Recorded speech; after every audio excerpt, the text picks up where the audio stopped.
Hey everyone, this is Vantage Points, a series about seeking connection during the COVID-19 pandemic. We take time to check in with our friends in and around the coffee supply chain and talk through all the unique challenges we are facing as an industry. This week we're talking with Felipe Sardi and Sebastian Villamizar of La Palma y el Tucan about taking care of your neighbors and preserving relationships through honesty and transparency. If you cannot buy my coffee, please understand if I have to sell to maybe someone that maybe you didn't expect I was gonna sell to on a normal year.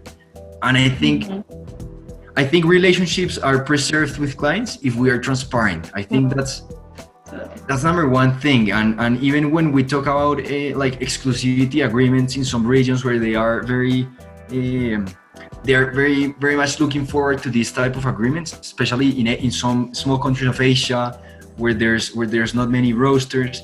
The best way in which we can preserve relationships is being honest. So it's been quite interesting to see that those relationships that for years we've been building are real in times of crisis, and they are really supporting with what they can, and that's very nice. I think gives a structure to a big rebound in our industry. Anything you do now, people will remember your employees, your team, your clients. So even though it is a crisis moment, when things go back to normal, you want to let people know you did things properly. Ashley, if you want to introduce, you know each other, yeah, right? Wonderful. We're gonna speak with I mean, I saw Ashley there in the invitation, but when I saw Ashley, I of course I recognized her. She was same. at Palma. The first year. I was showing Nico, I have my deck of playing cards from La Palma. Yeah. I need to take a picture, Ashley. My wife is gonna love it. Yeah. Well, Felipe and Sebastian, I think it would be really helpful for everybody who will be in our audience for you to just introduce yourselves, but also the companies that you're overseeing, which is more than just La Palma y Tucan, which is what people will really recognize right off the bat if they're a roastery. But we have an audience spanning from producers to baristas to even the nonprofit sector. So if you just kind of introduce that, start off. Sure. Sebas, you're the famous guy. Go ahead. So we are entrepreneurs, as you probably know, and we've built several projects focused on different parts of the coffee chain, all the way from production to roasting in Colombia in the local market. So in terms of coffee production projects, we have three projects. Of course, La Palma y el Tucan is one of them. And then there's two other projects that were, of course, inspired by the La Palma model. One is called Del Agua Coffee Paradise in the north of Colombia, in the Sierra Nevada of Santa Marta, which is an isolated mountain range in the north of Colombia. And the other one is in Panama, which is called Creativa Coffee District. So those are the three production projects. La Palma y el Tucan, located in Cundinamarca, Colombia. The first production and the first coffee project we had, that we built. And then we did two other production projects with inspiration on the same model, which is a centralized wet mill that works with small farmers in the three projects. And then each of them also have a component with exotic varietals. In La Palma and Del Agua, we have our own farms. And in Panama, we currently don't have our own farm for the project, but we do process traditional varieties from small farmers and exotic varieties from other producers. So those are the three main projects focused on coffee production. Then we have an exporting company, which is called Equation Coffee, which is actually a company that I manage. And this is the exporting company, but also is the sales and logistics company. So from Equation, we provide sales services and support for the three production projects. So instead of having a sales team in each project, we have Equation. And in Equation, we have a team of, I have a team of 3 people in sales, plus of course myself, I'm highly focused on managing the company, but of course on the sales side. From Equation, we take care of the sales of the projects, but we also work with other coffees from Colombia, and I hope in the near future from Africa. And in Equation, we work with regions like Huila, Tolima, Nariño, Risaralda, Cauca, where we source, for example, regional coffees, some microlots as well. And the idea is to have an integrated coffee portfolio for our clients, where we can offer them anything from, a beautiful 92-point geisha from La Palma, all the way to a beautiful blender, beautiful regional coffee that usually the lowest quality we do is a 84-point coffee on a 320 preparation. So although we are in that world of regional coffees, we still focus on very high quality, at least amongst that category. So we are very focused on that. We tend not to do anything that is below that, just because we don't want to lose our focus. And then we have a retail roastery operation in Colombia, where we have 2 coffee shops and a small roastery called Libertario, that of course is having some of the biggest challenges right now with the COVID-19 situation. So those are all projects focused on coffee. And then there's another project that maybe Felipe will talk a bit more about, which is Villamizar, which is a project that not directly works, works with coffee farmers, but with a different purpose within these farms, which is to diversify crops and bring biodiversity to coffee farms. So the idea behind Biodiversity is to work with the small farmers to introduce new crops into their farms. Of course, starting with producers with whom we already have relationships, which in this case, the best relationships we have been built with the producers that La Palma works, because those are relationships that we've built for almost 6 years. So Biodiversity implements other crops in these farms. And I think this is like a good summary of what we do. Yeah. I told you he was good.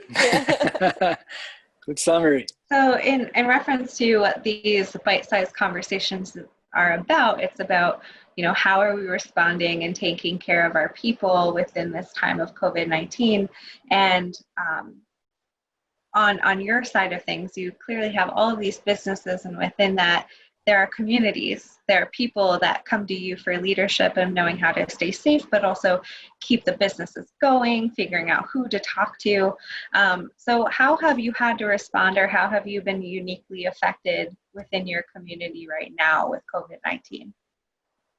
Thank you, Nico. The first thing is, we have a group of people who we work with. So our colleagues, there's about 200 employees in the organization that we, of course, are trying to prioritize. So we're trying to take care of everybody who is in the organization, even if they are if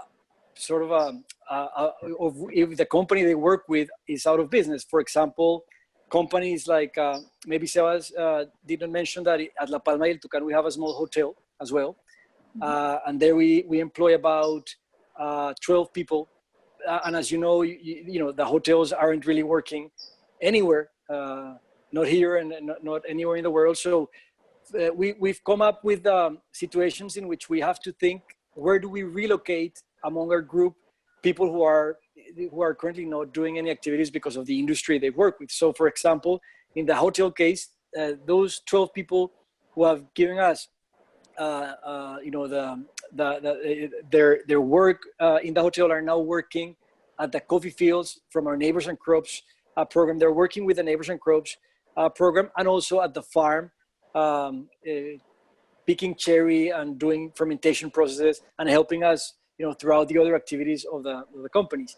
So first group that we're prioritizing and that we have to rethink every day of how to take care of them is the employees. And that's a challenge. I'm not going to lie to you. It's really, with Sebas, for example, the other big challenge is Libertario, as with many of our clients, around the world who have retail shops, it's completely frozen. We have another difficulty, and it's the fact that our country is a poor country, really. So we don't have any like sources of subsidies from the government that could probably help us pay for their wages, for a couple of months, or pay for the rents, the utilities. So we have to become, very innovative about how we relocate these people. So to give you an example, in Libertario, when we had to close the shops, with Sebastian, we said, all right, so, these are beautiful people. They're driven by passion in coffee. They want to help. Let's ask them if they could give us a hand sorting the coffees that are being exported now from Nevacos.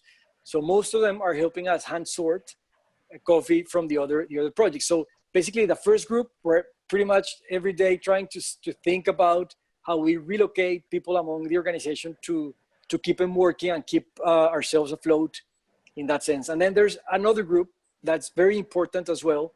It's equally important that are the coffee growers, right? Mm-hmm. So we work with more than 264 small-scale farmers in the different projects. In Nevacos, which is the company that has already purchased the coffees from the north of Colombia. We've already gone through that harvest. They've already received the money. We're actually selling those coffees, and they're doing okay. In the Panama project also, because the harvest just passed a few weeks ago.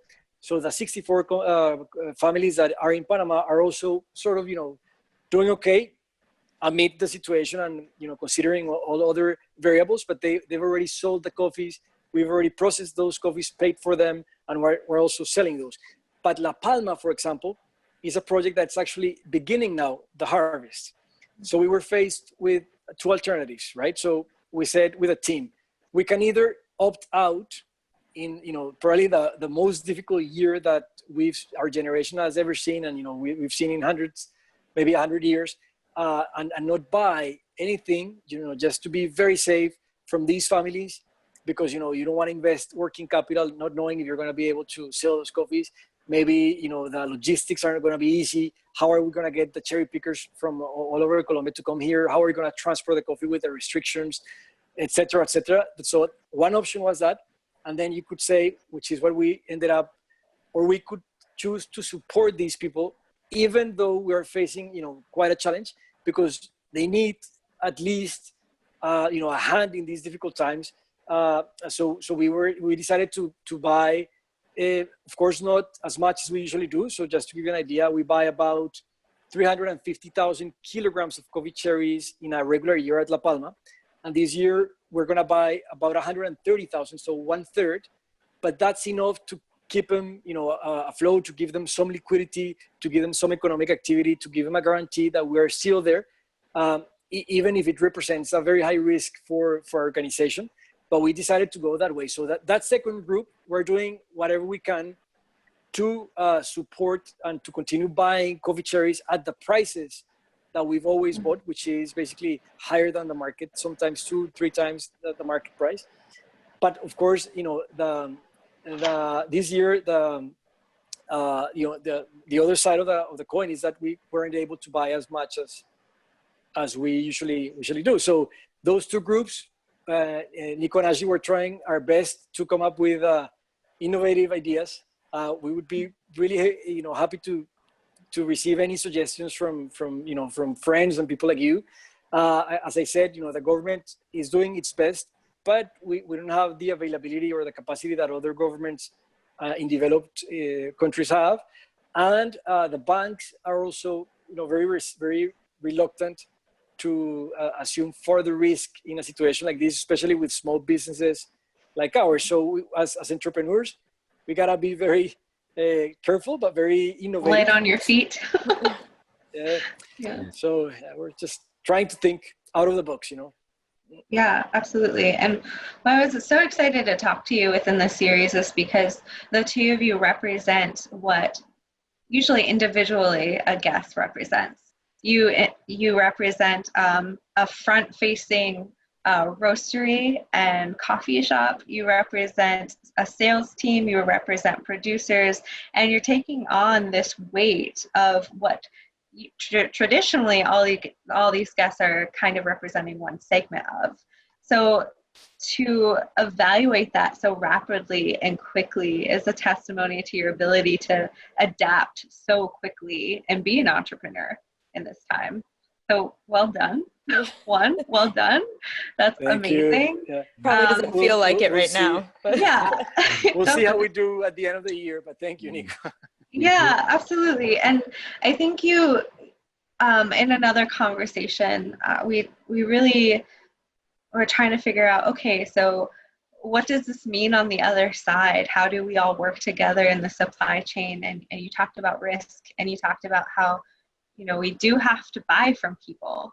There is this economical chain behind coffee. And yes, we're all in it to take care of people, but the way we take care of people is by purchasing and buying and selling something.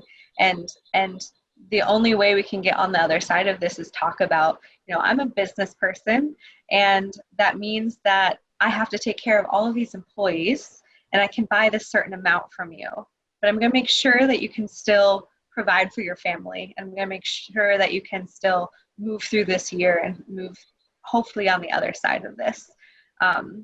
So you talked about how you're showing up for your community and your own people. And I'm curious if you could share a little bit also about, and this is a really rough question to ask, but like, how are you thriving in the midst of this crazy chaos?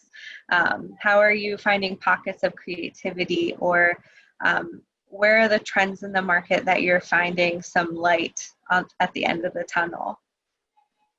Sebas, I think you're the right person to answer this very good question, because he's on top of the markets every day, and he's diagnosing everything that's happening. So the first thing that we did, Nico, is that we established a committee of strategy for sales amongst with the other committees. That one takes care of the legal aspects, which has to do with everything that the government is doing, regulations and anything that we can use. Another one takes care of finance, so we do everything that has to do with budgets, forecasting for all the different companies, scenarios. And then in the sales team, what we did was we have 3 committees every week: Mondays, Wednesdays, and Fridays. Mondays we look at La Palma, Wednesdays at Del Agua, and Fridays at Creativa. And in every meeting we go specific to a project, what is happening in each project, and then we have a common target or common objective of the week, which has to do with monitoring the market. So we have a spreadsheet where we have all the different markets where we work, that accounts for more than 30 countries in where we sell coffee. And the idea is that we keep in constant communication with our clients. I think this is very difficult to forecast what is going to happen, and we need to be prepared for different scenarios. But I think a very good way to do it right now is talking with the clients in a weekly basis. So let's say my team is talking with 2 or 3 clients in the US every week, the same in Asia, the same in Australia, the same in Europe. And with that, we are updating a chart that we have every week, trying to understand the potential of this market in this specific week. So for instance, Australia, which is a good example. Australia was working maybe at a 50% pace 2 weeks ago, and now maybe it's working at a 20% pace. This would be very important if I had coffees on spot, because we're talking about clients are operating at a weekly basis as well, in terms of, or at an everyday pace. Mm-hmm. So maybe this 20% is not going to tell me anything for La Palma, which is going to be selling coffees in July or August. But the idea is we can have a track record of a weekly basis about what is happening. That 20%, on the other hand, for Del Agua is very important, because we are sending samples now. And you lost me there in my camera, but I'm gonna. Yeah, we can still hear you though. There you are. Yeah. So, for example, in Del Agua, it is very important because we have coffees that are being processed now. We're starting to have samples, so it is very important, the current situation for Del Agua. although coffees that we're sending now as samples are coffees that actually are going to be arriving to the different countries maybe in 2 months, because they are just in a hand sorting phase, because logistics takes some time. So also maybe it's not the best scenario for Del Agua to know if this 20% will be the same in 2 months, but at least it can tell you if the clients are open to receiving samples. So we're doing monitoring our market, not only from the sales perspective, but also because we wanna know how their clients are, if there's anything we can do to help each other. So there's then a lot of ideas that we can bring from having communication with the clients. Some of the people on my team were questioning if it was a good time to write to people because there's crisis, or everyone has too much things on their head and on their mind, and I thought the worst thing we can do is disconnect from the people. Absolutely. I think the best thing we can do is offer what we have as well, be there, and if anyone needs anything, at least we're close, you know. I mean, the worst case is that they tell us, look, we're not buying any coffee, but then at least we know what is happening in that market. So I think number one thing that needs to be happening during this time is being very close with the clients. And then in terms of trends, I have seen different things in different markets, because again, every country is facing a different situation right now. I see that already Asia, for instance, is recovering well. There's markets like China and Taiwan that are operating at a very good pace. They are ordering samples. There's restrictions for some, of course, some restrictions for some samples when they arrive. They need a special permission for the COVID-19. But Taiwan is working at a great pace. I mean, one of the situations that Taiwan had was that they have a delicate relationship with China, as we know, and there is not a big Chinese community right now in Taiwan. So when the COVID situation began, Taiwan was already a bit sealed in terms of who was visiting Taiwan. So this was fortunate for them, and actually they are working at a good pace. Things are moving well. They're moving good coffee, and now we see other markets like Europe that already was in a very hard time, that is starting to see a light at the end of the tunnel. So in Greece, they already expect to open coffee shops again in May, and then hotels in June. So every market has a different situation, and I think what we're trying to do is forecast, like do a general forecast based on the specific potential in each market.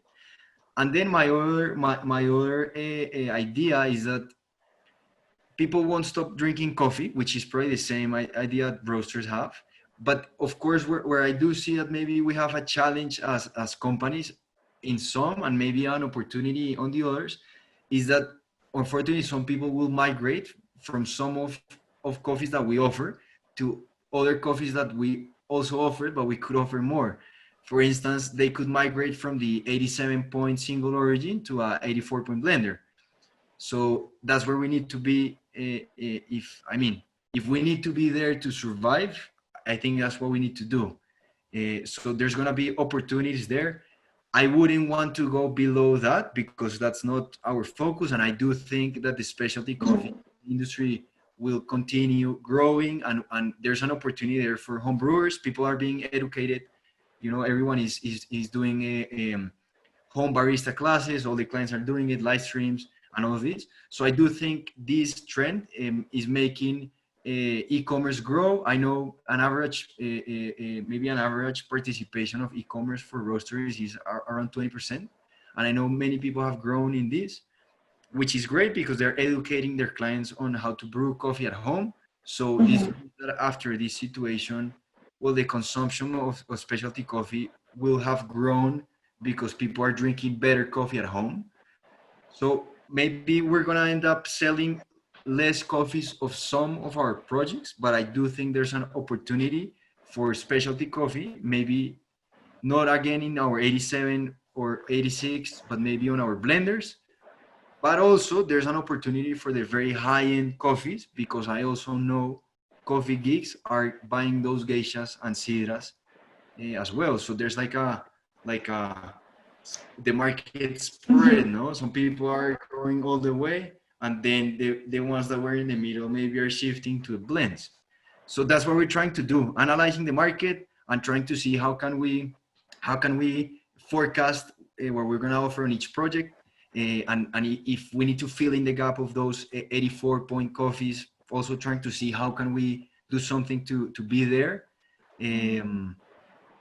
And of course, just waiting to see what other what other things we start seeing in the market. There's a good position for us in terms of the exchange rate. Is a very good moment for the exchange rate in Latin America and other countries, because USA is very strong right now in terms of the currency fluctuations.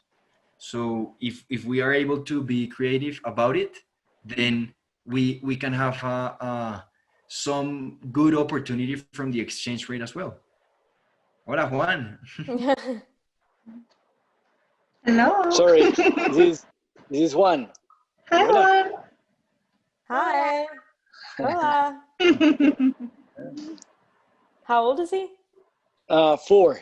Okay, I think when I was there, I think your wife was pregnant, so it must have been with him. Oh. Full circle. Thank you, Sebastian. Kind of building off of that, and I guess thinking about the impacts of this and like the market trends, some people we've been having conversations with are thinking about like next year. Like, say we don't, the reason it's so important to communicate now and keep our partnerships now is also considering what it's going to look like next year. If we're not buying coffees, how are people going to be able to maintain their farms, buy fertilizers, things like that? Is there anything you guys, I know we're in the midst of the peak right now, but is there anything on your minds as far as that and those challenges, or already thinking ahead to that? In terms of what will happen next year, Yeah. preserving relationships.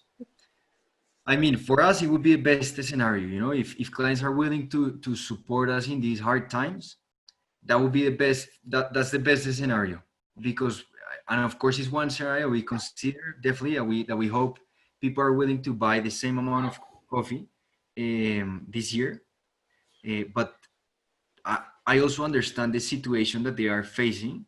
So I also understand if the situation makes them not buy coffee.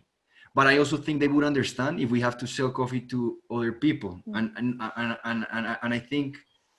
I think that's how we all need to talk very honestly, without any. I mean, it's tough for everyone. So I understand if you cannot buy my coffee, please understand if I have to sell to maybe someone that maybe you didn't expect I was gonna sell to on a normal year. And I think relationships are preserved with clients if we are transparent. I think that's number one thing. And even when we talk about like exclusivity agreements in some regions where they are very very much looking forward to this type of agreements, especially in some small countries of Asia where there's not many roasters. The best way in which we can preserve relationships is being honest.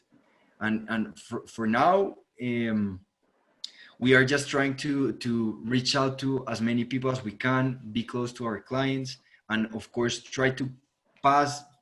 I mean, thinking in the long term in terms of transparency will help us preserve the relationships, but in terms of the actions we need to think a bit short term, because we also need to guarantee sustainability for the projects, which is a risk that of course we have it as the worst case scenario, but it is there. If the consumption goes down and people don't buy coffee, and if we see what happens in Europe right now, where people are basically not receiving samples, except for a couple of clients, people are just saying, I mean, they're just trying to thrive to pay the coffees that they already bought and have in their own warehouse. They actually have coffees in warehouses that they haven't paid for.